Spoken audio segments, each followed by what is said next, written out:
दोस्तों, जब किसी औरत के जिस्म में हवस की लहरें उफान मारने लगती हैं, तो वो अपने शरीर को ठंडा करने के लिए किसी को भी अपने ऊपर चढ़ा लेती है। आज की कहानी एक ऐसी ही महिला की है जो पति के मौत के बाद अपने 13 साल के मासूम भतीजे के साथ शारीरिक संबंध बनाने लगती है। लेकिन जब भतीजा 25 साल का भरपूर जवान मर्द बन जाता है तो चाची उसे देना बंद कर देती है। इसके बाद गुस्से में भतीजा एक ऐसी वारदात को अंजाम देता है जो चाची ने कभी सपने में भी नहीं सोचा होगा। अब सवाल यह है कि आखिर लगातार 12 साल तक भतीजे से नॉन स्टॉप ड्यूटी करवाने के बाद चाची ने उसे अचानक नौकरी से क्यों निकाल दिया, और फिर भतीजे ने बदला लेने के लिए ऐसा क्या किया कि ये कहानी जस्ट अफेयर पर फीचर हो गई। ये पूरी घटना आपको विस्तार से तह तक जाकर बताऊंगा, इसीलिए वीडियो को अंत तक जरूर देखें, क्योंकि वीडियो के आखिर में आपको एक ऐसे अनमोल ज्ञान की प्राप्ति होती है जो दुनिया के किसी भी किताब में नहीं लिखी है। दोस्तों, एक कहानी है उत्तराखंड के हरिद्वार के रहने वाली चाची सुशीला और भतीजे राजू की। साल 2012 के एक सड़क दुर्घटना में सुशीला के पति की मौत हो जाती है। भरी जवानी में पति छोड़कर चला गया तो सुशीला के ऊपर दुखों का पहाड़ टूट गया।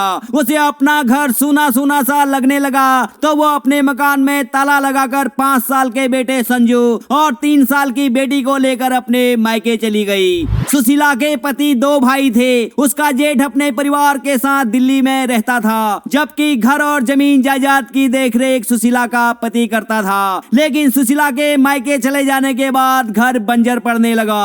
तभी एक दिन सुशीला के पास उसके जेठ का फोन आया। वो बोला, तुम्हें इस तरह अपना घर नहीं छोड़ना चाहिए, आखिर मायके में तुम कब तक रहोगी। तो सुशीला बोली, जेठ जी मैं इतने बड़े घर में 2 छोटे बच्चों के साथ कैसे रहूं, मुझे डर लगता है। तो जेठ बोला, ठीक है, मैं अपने बेटे राजू को तुम्हारे साथ रहने के लिए गांव भेज देता हूं। हालांकि उस समय राजू भी छोटा था, उसकी उम्र मात्र 13 साल थी, लेकिन वो सुशीला के बच्चों से बड़ा था। इसके बाद सुशीला अपने 2 बच्चों और भतीजे के साथ अपने ही घर में रहने लगी।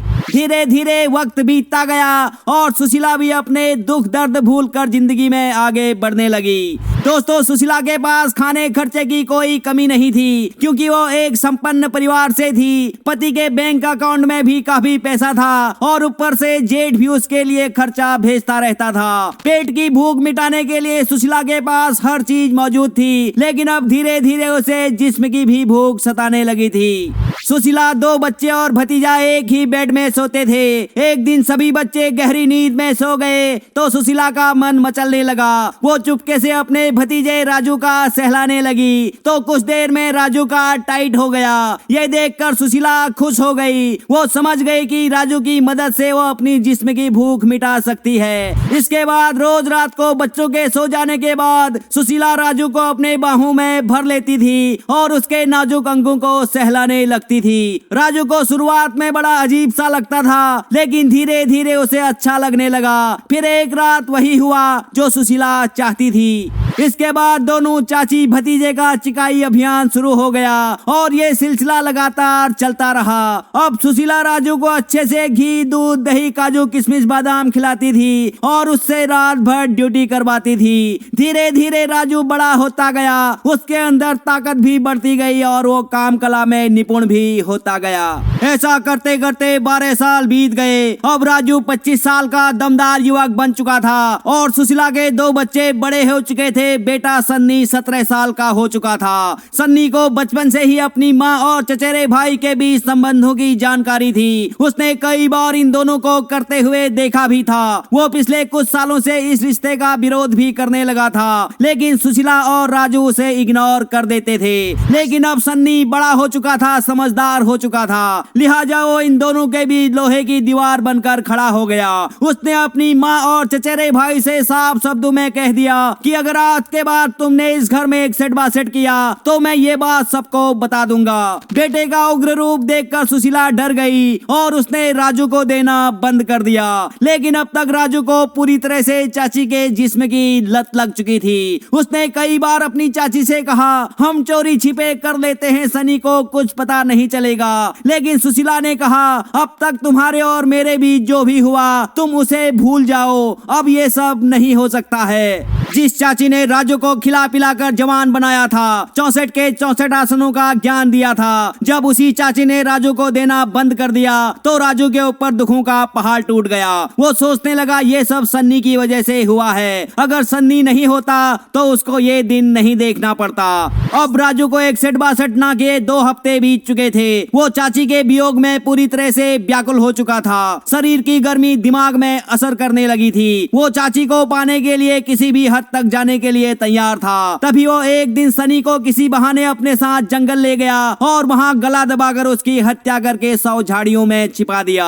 इसके बाद वो घर आया और सुशीला से बोला, चाची आओ प्यार करते हैं, अब हमें रोकने टोकने वाला कोई नहीं है। तो चाची बोली, सनी कहाँ है? वो भी तो तेरे साथ ही आया था। तो राजू बोला, अब वो कभी नहीं आएगा, मैंने उसे मार दिया है। यह सुनकर सुशीला के पैरों तले जमीन खिसक गई। राजू ने सोचा था जैसे मैं चाची के लिए तड़प रहा हूँ वैसे वो भी मेरे लिए तड़प रही होगी। अगर मैं सनी को मार दूंगा तो चाची खुश हो जाएगी, फिर वो पहले की तरह मुझे उठा उठा कर देने लगेगी। लेकिन उसकी सोच गलत थी क्योंकि सुशीला ने पुलिस को सूचना दे दी। फिलहाल राजू जेल की सलाखों के पीछे है और सुशीला अपने किए पर पछता रही है। वो सोच रही है काश मैंने दूसरी शादी कर ली होती या फिर अपनी उंगली से अपना काम चला लिया होता तो आज मेरा बेटा मेरे सामने होता।